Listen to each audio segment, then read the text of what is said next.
пассажирских поездах можно перевозить только домашних питомцев – кошек, собак, птиц. При посадке в поезд пассажир должен предоставить удостоверение личности и ветеринарный паспорт, или же справку от ветеринара для своего питомца. Для проезда в пассажирском поезде владельцу животного нужно выкупить полностью купе, чтобы обезопасить других пассажиров от возможных аллергических реакций. Перевозить животных строго в специальных переносках. Собака должна находиться в наморднике и на поводке. Крупные собаки размещаются только в нерабочем тамбуре первого вагона. Не более 2 собак, на цепочках или ременных привязях, под наблюдением владельцев, без дополнительной оплаты. Владельцы домашних животных обеспечивают соблюдение санитарно-гигиенического режима в вагоне.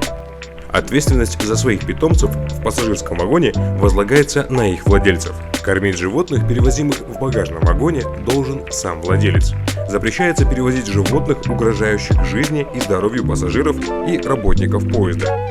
Позаботьтесь о комфорте своего питомца заранее. Приятной поездки!